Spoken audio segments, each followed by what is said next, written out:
একটা গুরুত্বপূর্ণ প্রশ্ন যেটা আমাদের এই মুহূর্তে খুবই আলোচিত হচ্ছে সেটা হলো সেনাবাহিনী কি রাজনীতিতে, আরও স্পেসিফিকলি যদি বলি সেনাপ্রধান কি রাজনীতিতে নাক গলাচ্ছেন? তিনি যদি নাক গলিয়ে থাকেন সেটা কি উচিত? আমরা কথ্য ভাষায় কথাটা বলছি, কিন্তু আসলে এভাবে যদি আমরা ফর্মাল ল্যাঙ্গুয়েজে বলতে চাই যে তিনি কি প্রভাব রাখার চেষ্টা করছেন কিনা এবং সেটাকে আমরা কীভাবে দেখব। আমি একটু পেছনে যাই। সেই স্ট্যাটাসের পর যা যা হলো আপনারা নিশ্চয়ই খেয়াল করেছেন, যারা সচেতন নাগরিক আছেন তারা এগুলো ফলো করছেন নিশ্চয়ই। কিন্তু যে ঘটনাটা আসলে ঘটলো পরম্পরাটা একটু যদি বলি, নেত্র নিউজ সেনা সদরের একটা বক্তব্য নিয়েছে, সেখানে তাদেরকে বেশ কিছু তথ্য দেওয়া হয়েছে, ভেরি ইন্টারেস্টিং।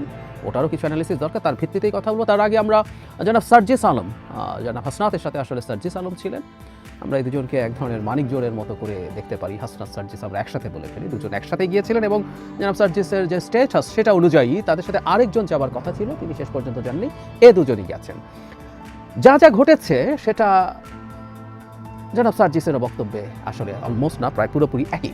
কিন্তু যেটা হয় মানে আমরা কোনো একটা ঘটনায় ফ্যাক্টস থাকে, ফ্যাক্টসের ক্ষেত্রে আমরা দেখলাম সবাই একমত। জনাব হাসনাত যা বলেছেন, জনাব সার্জিস যা বলেছেন, এমনকি সেনা সদর থেকে যে বক্তব্য দেওয়া হয়েছে নেত্র নিউজকে সেটার ফ্যাক্টসগুলো কি, মানে দুজন গিয়েছিলেন, 11 তারিখ বৈঠকটা হয়েছিল এবং সেখানে আওয়ামী লীগকে নিয়ে আলোচনা হয়েছে। কিন্তু যেটা হয়, এটা টার্ম আছে রসমান এফেক্ট, হিস্ট্রি নিয়ে প্রচুর বলা হয়, যে ঘটনার বয়ান, ঘটনা ঘটে গেছে কিন্তু ঘটনার বয়ান রসমান, আকিরা কুরাসাওয়ার যে বিখ্যাত রসমান সিনেমা সেটাকে ভিত্তি করে যে একটা ঘটনার বিভিন্ন মানুষের বিভিন্ন বয়ান থাকে।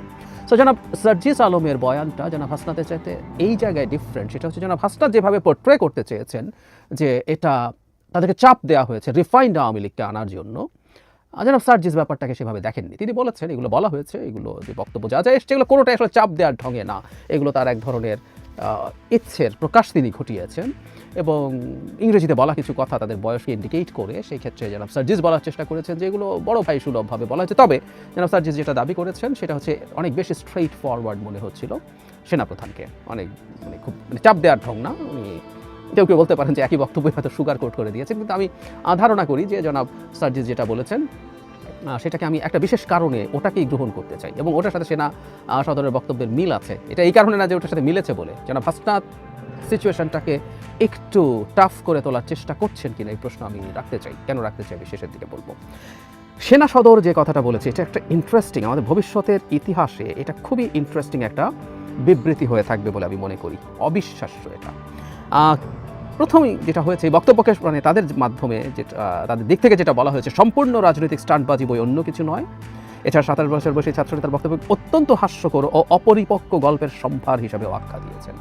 মানে এখানে ডিফারেন্সটা হচ্ছে যেটা হাসনাত যেটা বলার চেষ্টা করেছেন যে তাদেরকে ডেকে নিয়ে গিয়ে এই কথাগুলো বলা হয়েছে, সেনা সদর থেকে বক্তব্যে বলা হচ্ছে যে না, তারা দুজনই র্যাদার দেখা করতে চেয়েছিলেন, যোগাযোগ করছিলেন, অবশেষে তাদেরকে যোগাযোগ করতে দেয়া হয়। এখানে যেটা খুবই ইন্টারেস্টিং সেটা হচ্ছে সেনা সদর আসলে আওয়ামী লীগের প্রসঙ্গে যে সেনা প্রধান কথা বলেছেন সেটা স্বীকার করেছে। আমি এক্সাক্ট ভাষাটা পড়ি। আওয়ামী লীগের যেসব নেতারা ফৌজদারি মামলায় জড়িত নয় এবং ক্লেম ইমেজের অধিকারী, তাদের সমন্বয়ে নতুন আওয়ামী লীগ আসন্ন নির্বাচনে, সংসদ নির্বাচনে অংশগ্রহণ করলে নির্বাচন প্রতিদ্বন্দ্বিতামূলক, ফলপ্রসূ ও আন্তর্জাতিক মহলে অধিকতর গ্রহণযোগ্যতা পাবে। কিন্তু এ ব্যাপারে সরকার ও সব রাজনৈতিক দল মিলে আলোচনার মাধ্যমে সিদ্ধান্ত নিতে পারে বলে তিনি মত জানান। এখানে ব্যাকগ্রাউন্ডে কি বলা হচ্ছে, তাদের সাথে আলোচনায় আওয়ামী লীগকে নিষিদ্ধ করার প্রসঙ্গ উঠে আসলে এই কথাগুলো জনাব ওয়াকারুজ্জামান বলেন। খুব ইন্টারেস্টিং একটা জিনিস আমরা খেয়াল করি, সেনা সদর এই বক্তব্যটা হ্যাঁ দেখা হয়েছে, নানান ইস্যুতে কথা হয়েছে, কিন্তু এই যে মূল ডিবেটের জায়গা এটাকে অস্বীকার করতে পারতো। যেহেতু এগুলো কোনো রেকর্ড নেই, যেগুলো চাইলেও কেউ প্রমাণ করতে পারবে না, কিন্তু সেনা সদর এটা করেনি। It's very interesting. মানে আমাদের কোনো একটা বাহিনীর জায়গা থেকে আমি মনে করি বক্তব্য দেওয়ার মাধ্যমে সেনাপ্রধান এবং সেনাবাহিনী একটা ক্রেডিবিলিটি অর্জন করেছে, কারণ এটা সমালোচনা হবে জেনেও তারা এটা অ্যাগ্রি করছে, কারণ উনি যতটুকুও বলেছেন ততটুকুও বলতে পারেন কিনা, সেই এখতিয়ার তার আছে কিনা, এই আলাপটা আসলেই হতে পারে, নিশ্চিতভাবেই পারে। চাপ দেওয়া তো প্রশ্নই আসে না, তিনি অভিমত আমরা ধরে নিচ্ছি আমাদের আলোচনার সূত্রে, আলোচনার খাতিরে যে এটাই ঘটেছে এবং যেন সার্জিস আলমও মোটা দাগে একই ধরনেরই কথা বলছেন যে তিনি তার এক ধরনের অভিমত জানিয়েছেন, তার চিন্তা, তার অপিনিয়ন জানিয়েছেন। তো সেটাও পারেন কিনা সেই আলাপ হবে। তো তারা এটা করেছেন, এটা স্বীকার করেছেন, আমি এটাকে ওয়েলকাম করতে চাই, সত্যি ওয়েলকাম করতে চাই। এখন প্রশ্ন হচ্ছে, এবং তাহলে এটা প্রতিষ্ঠিত যে আওয়ামী লীগকে নিয়ে আলোচনা হয়েছে এবং সেনাপ্রধান একটা অপিনিয়ন অ্যাটলিস্ট দিয়েছেন, চাপ দেওয়া দূরে যদি সরিয়েও রাখি, পারেন কিনা তিনি এটা। আমরা এই আলোচনার সাথে একটু যুক্ত করতে চাই, সেটা হচ্ছে তিনি তো নির্বাচন নিয়েও কথা বলছেন। আমরা আওয়ামী লীগ প্রসঙ্গে তার উপর এত ক্ষুব্ধ হয়ে গেলাম, আমরা কেন তার নির্বাচন প্রসঙ্গে কথা বলা নিয়ে খুব ক্ষুব্ধ হলাম না? পেছনের থেকে যদি আসি, শেখ হাসিনার পতন এবং পালিয়ে যাওয়ার কয়েক সপ্তাহের মধ্যে রয়টার্সকে একটা ইন্টারভিউতে তিনি বলেছিলেন যে অন্তর্বর্তী সরকারকে 18 মাসের মধ্যে নির্বাচন করার জন্য তারা সাহায্য করছেন। মানে নিয়ে কেউ প্রশ্ন করতেই পারেন, আমিও নিজেও করেছি যে তিনি এমনভাবে বলছেন যে সেনাবাহিনী একটা ডিফারেন্ট এন্টিটি। যাই হোক, ওই ডিবেট এখন ঢুকছে না, কিন্তু 18 মাসের মধ্যে নির্বাচন, এই যে নির্বাচনের একটা সময়সীমা, ইনফ্যাক্ট এই প্রথম নির্বাচনের একটা সময়সীমা কিন্তু সেনাপ্রধানের মাথা থেকে বা মুখ থেকে আসে। কেউ কেউ সমালোচনা করেছে, কিন্তু একেবারে তার বিরুদ্ধে তিনি রাজনীতিতে নাক গলাচ্ছেন, হস্তক্ষেপ করছেন, এই ধরনের ন্যারেটিভ, এই ধরনের বক্তব্য তখন কিন্তু আসেনি। সেনাপ্রধান কিন্তু কয়েকদিন আগে একটা স্পিচ দিয়েছেন, যে স্পিচেও আমাদের মনে আছে নিশ্চয়ই, সেই স্পিচেও তিনি নির্বাচনের প্রসঙ্গে এনেছেন এবং সেখানেও তার পুরনো যে বক্তব্য সেটার রেফারেন্স দিয়েছেন এবং প্রধান উপদেষ্টার সাথে, যেটাকে ডক্টর ইউনূস বলা নিয়ে অনেক জল ঘোলা হয়েছে, তো তার সাথে যখনই দেখা হয় নির্বাচনের টাইম ফ্রেম নিয়ে এই ধরনের আলাপ তিনি আবারও করেছেন। আমরা খুব কঠোরভাবে এই প্রশ্ন করিনি উনি রাজনীতিতে নাক গলাচ্ছেন কেন, নির্বাচনের সময় কবে হবে, কিভাবে হবে, এগুলো তো সেনাপ্রধানের বিষয় না। মৃদু বরং ডক্টর ইউনূস কেন বলেছেন সেটা নিয়ে সমালোচনা করেছি। তার বডি ল্যাঙ্গুয়েজ আর এক ধরনের অ্যাগ্রেশন, তিনি আপনি বলে সে সার্বভৌমত্ব, আপনারা যদি এটা করেন সার্বভৌমত্ব লঙ্ঘিত হবে, হুমকির মধ্যে পড়বে, এসব নিয়ে সমালোচনা করেছি। কিন্তু ওটাও তো খুবই রাজনৈতিক বক্তব্য ছিল, নির্বাচন কবে হবে সেই ব্যাপারে সময়সীমার কথা বলা। তাহলে আমরা খেয়াল করি তার বিরুদ্ধে এই মুহূর্তের আলাপটার আসলে মূল কারণ ভিন্ন। আওয়ামী লীগ নিষিদ্ধকরণের না, রাজনীতির হস্তক্ষেপ না।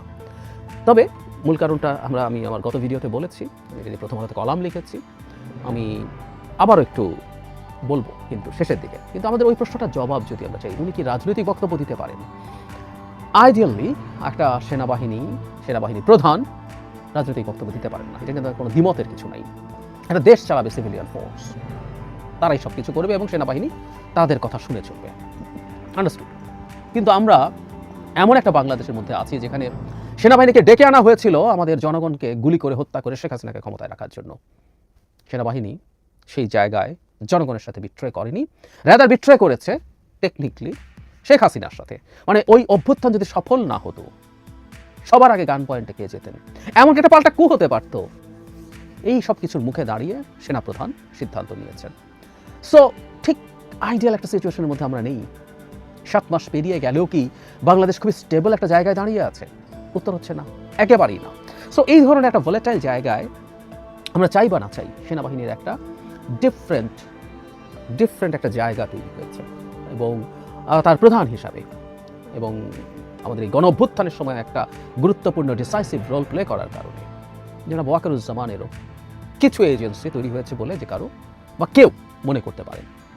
সেই জায়গা থেকে রাজনৈতিক আলাপ আমরা কিভাবে দেখব এই প্রশ্নটা, সেই প্রেক্ষাপটে দেখার আছে।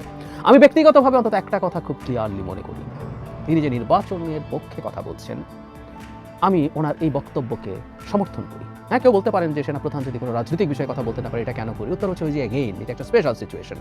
একটা অত্যন্ত দুর্বল সরকার ক্ষমতায় আছে, এই সরকারটা খুবই শক্তিশালী সরকার হতে পারতো, কিন্তু সামহাও খুবই দুর্বল একটা সরকার এবং এই সরকারের একটা অংশ নির্বাচন পিছিয়ে দিতে চায় এবং বাইরের বেশ কিছু মানুষ এই এজেন্ডা নিয়ে মাঠে নেমেছে। সেখানে যখন আমাদের সেনাপ্রধানকে আমরা দেখি তিনি সঠিক সময় একটা নির্বাচন এবং দেশের ডেমোক্রেটিক ট্রানজিশনের দিকে তার প্রবল ইচ্ছে আছে, তার এই বক্তব্যটাকে আমি আমাদের বৃহত্তর কল্যাণের জন্য গ্রহণ করি। তো জিনিসগুলো এত সাদা কারণ, এত বাইনারি না। আমরা কেউ চোখ বন্ধ করে বলে দিচ্ছি। আমি মনে করি না আমাদের বর্তমান প্রেক্ষাপটটা এত সহজ। আমাদেরকে প্র্যাগম্যাটিকলি চিন্তা করতে হলে এই জিনিসটা এভাবেই ভাবতে হবে। সেই প্রেক্ষাপটে তিনি একটা বক্তব্য দিতেও পারেন আওয়ামী লীগ প্রসঙ্গে, আমি মনে করি এটাকে নিয়ে আমরা খুব জল ঘোলা করার কিছু নেই, কিন্তু ঘোলা আমরা করছি। আরেকটা কথা বলে রাখা দরকার, সেটা হলো এই জল ঘোলা না করলেও, যেটা আমরা যদি পছন্দ নাও করি, আমরা তাকে এটা স্মরণ করিয়ে দিতে পারি। এনসিপি এই ধরনের বক্তব্য দিয়েছে, হুইচ ইজ রাইট, তারা দলের দিক থেকে তার অপসারণ চায়। কিন্তু যখন এই বক্তব্যটাকে কেন্দ্র করে রাস্তায় মানুষ নামানোর চেষ্টা হয়, জুম্মা এবং তাকে যে ট্যাগ করা হচ্ছে তিনি রয়ের এজেন্ট, এখন কিছু হলেই কারো যদি কোনো মতামতের বাইরে যায় সে রয়ের এজেন্ট, ভারতের দালাল, এই তো ট্যাগিংয়ের জায়গা আছে, করে তাকে ক্ষমতাচ্যুত করতে হবে, দায়িত্বচ্যুত করতে হবে, এই এজেন্ডার নিয়ে আমাদের সমস্যা আছে। জনাব হাসনাতের বক্তব্যকে আমি এক্সাজারেটেড মনে করি, কারণ আমি আমার যে ভিডিওতে আলোচনা করেছিলাম সেখানে আমি বলেছিলাম জনাব হাসনাতের বক্তব্য, জনাব আসিফ মাহমুদ সজীব ভুঁইয়া উপদেষ্টা অবিশ্বাস্যভাবে যে বক্তব্য তিনি খুব সিনক্রোনাইজড ওয়েতে নিয়ে এসছেন, একজন খুব গুরুত্বপূর্ণ প্রবাসী অ্যাক্টিভিস্ট, অতি গুরুত্বপূর্ণ, অতি ইনফ্লুয়েন্সিয়াল একজন অ্যাক্টিভিস্ট, যখন এগুলো সবগুলোকে একত্র করে তার বিরুদ্ধে ফ্রেম করেন, তখন জনাব হাসনাত আব্দুল্লাহ তার বক্তব্যকে প্রয়োজনের চাইতে, যা ঘটেছে তার চাইতে অনেক বেশি টাফ করে হাজির করতে পারেন।